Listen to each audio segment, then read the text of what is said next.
夫人，再让一点吧。这样，那如果一手交钱一手交货，就110文。成。童老板，沈心怡，你怎么会到这儿来？我来是来跟童老板谈生意来了。在下沈心怡，沈氏棉花行的2掌柜，泾阳沈家少东家。原来是沈少爷，失敬失敬。今年我爹派我来拜访你。童老板，既然我们价格已经谈好了，那就签约吧，我也好安排交货。哎，好。这边请。稍等，童老板。我刚才好像在听你们说，今年的棉花卖110文一斤，还说要一手交钱一手交货。巧了，我现在手上就有80万斤棉花要卖给你，品相上好。我定的价格呢，也是110文一斤的，但是我会给你7天的账期，不用一手交钱一手交货的。沈心怡，你哪来的80万斤棉花？关中所有的棉花可都在我手里。你别管我从哪里来80万斤棉花，只要童老板愿意跟我合作，我们沈家一定是到期付货的。我看你是存心来砸场的吧？我是存心来跟童老板做生意的。童老板，我们进屋聊。哎，童老板，你不用跟他聊，我给你105文，我们马上签约。好。我也出105文一斤，7天账期不变。100文。我也出100文，7天账期不变。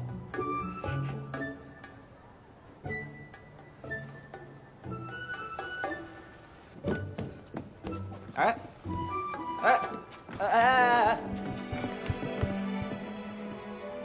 她真是吴家东院的少奶奶。如假包换。哎，男女授受不亲啊！放手啊！放手！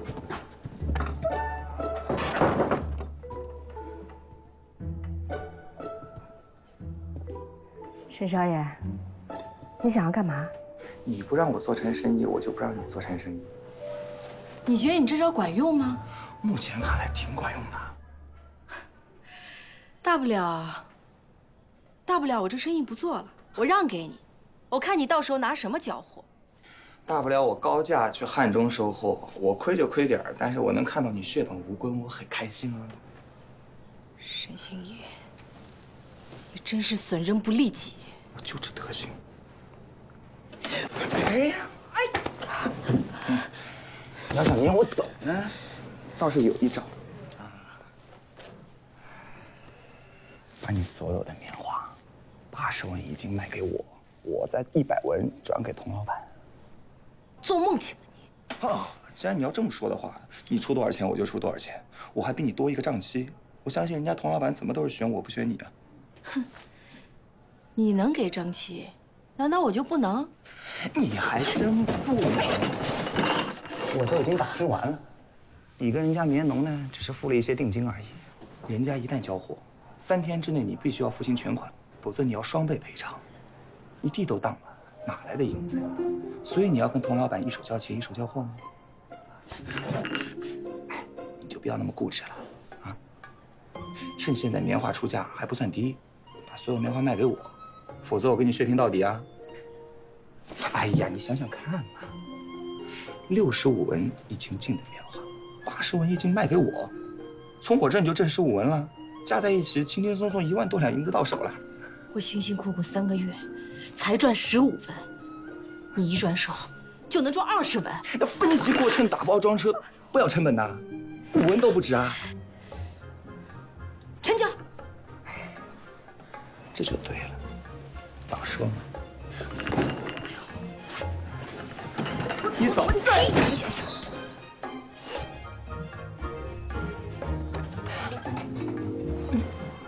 你又踢我你！童老板，我退出，接下来的事情你和沈少爷聊吧。这是怎么回事啊？啊，没事，童老板，我们继续聊我们的生意。还没完呢。是还没完呢，我们还有个赌局呢。童老板，童老板，这位就是我们家少奶奶。童老板，在下童敬夫，昔年与吴平少爷曾就有过数面之缘，可惜天妒英才，敬志永绝。今日得见夫人，顿感欣慰。吴聘生前对童老板也是赞誉有加，称先生业商而无市井之气，讲义而不费力，实乃商界之效法之榜样。今日得缘一见，也是我的荣幸。哪里，夫人过奖了。在下志不足以全辩，勇不足以决断，仁不能以取喻，将不能有所守，不过侥幸度日而已。先生上意，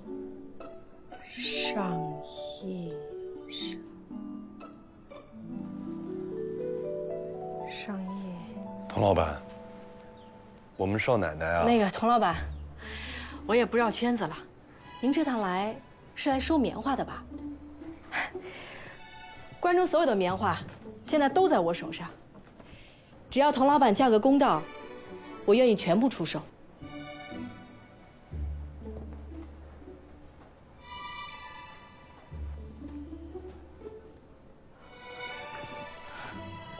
童老板，您请坐。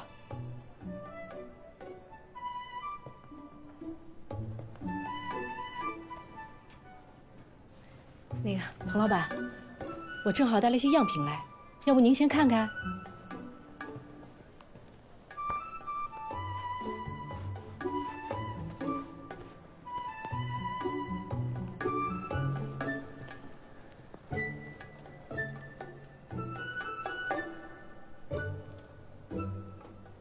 请问夫人有多少这样的棉花？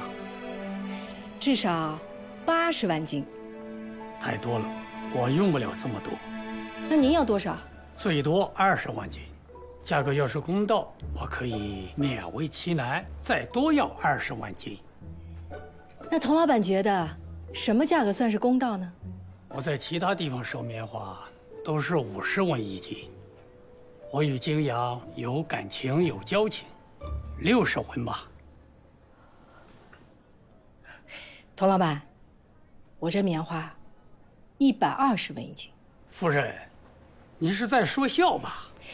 去年棉价大跌，关中一半的棉农都改种了小麦，而直隶湖广那边的棉田又遭了殃，几乎颗粒无收。物以稀为贵，再加上我这品相，怎么都值120文一斤。哈哈哈哈哈哈！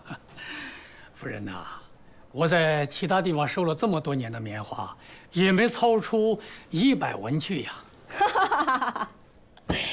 童老板，水涨船高，您今年的府部也一定能卖个历史最高价。80文，你这80万斤棉花我全要了，不行，那就拉倒。为了表示我的诚意，这样吧，若是80万斤您全要了，我让你5文，115。夫人，实在不好意思，这生意没法做了。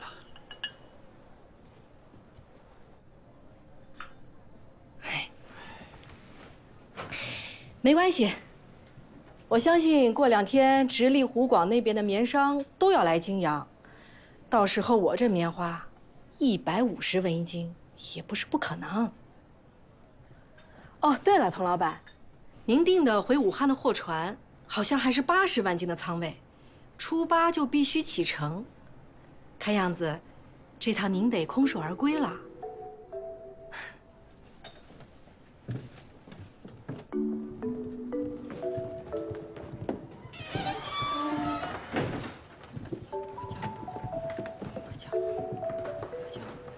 夫人，请留步。